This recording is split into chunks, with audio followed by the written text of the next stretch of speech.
Magpuluhan pagdating. Aswang po yung... Aswang si Erlene. Ito po yung aswang. May pinaghahanap ng mga aswang. Nagtatago po siya kasi guilty. May background song ka pa. Ang pangit ng background. Ako may picture tayo dito yung kita. Tapos, ikaw na lang. Video to. Narinig ka. Oo, nga no. Ako rin. So, sabihin mo kung saan ka nang galing. Asya ako ano yung lahi nyo. Kasi, hindi ko talaga alam.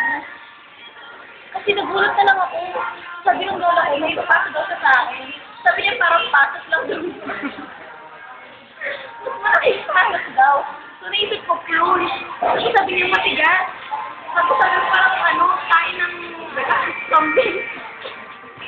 Ayun, nagulat ako. Galing sa mga yung pinasa niya. Itim siya. Yung parang yung sa pustiso. Pero Ano yun? isipin niya pala yung itim na. Ayun. Tapos, pero may binigay ko sa isa. Yung bato daw. Kung pinain ko daw yun, pagdating na sa daw pa nung nagiging tulad na daw ako niya. So sabi ko, hindi matanda na ako. Sabi niya, hindi. Saka, hindi masaya daw ako. Tapos, walang mahaba-mahaba pa na. Hindi, yung iba pang lahi. Yung iba pang lahi. Pero kung lahi, marami din sa amin. Pero, hindi din nila alam. Katulad ni May, siya talaga? Alam niyo ba yung mga tukmol? Tukmol lang talaga si May dati. Tapos parang lumaki na lang siya. Si Jessie, akala niya talaga vampire siya.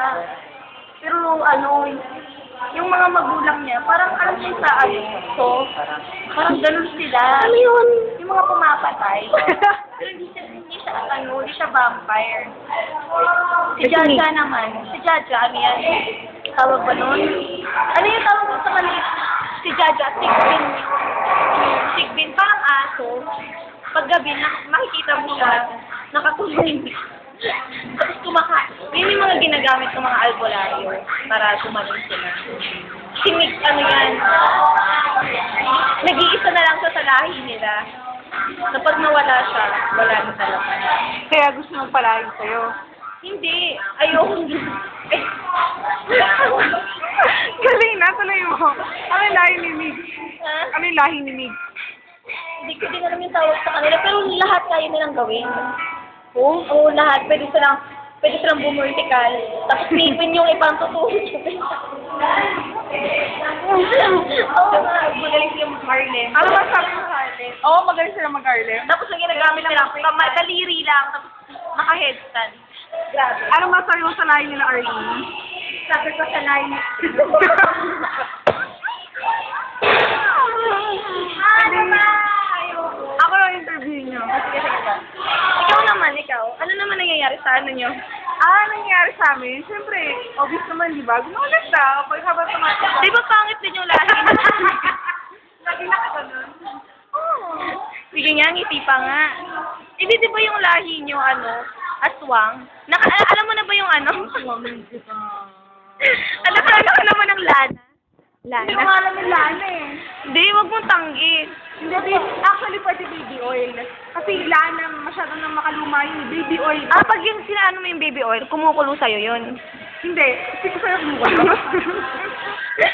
Kumukulo sa'yo yun eh. Di ba nga sabi ni Mariah yung pagdano sa Quiapo, nagkuluan lang. Totoo ba yun? Totoo ba yun? Oo, hindi. Hindi totoo yun. Kasi, mali talaga yung mga mga tao. Hindi, sige, Hindi ka lang kumukulo kapag aswang ka. Kasi di ba dalawa sila ni Mariah at saka si AC, tapos ikaw isa ka lang. Sa tingin mo, paano mo kami makukumbinsi na? Sa isura ni Mariah. Kay AC na lang, kay AC. Sa AC, ututulog yung kay Mariah. Diba? Tapos, nag-illusion ka pa. Bakit? Nararamdaman mo na ba? Coconut oil. Sabi sa inyo, Ang init! Ano yung init? Napasok ako sa may peg na taga-dako mo. Wow. Sanay ka na.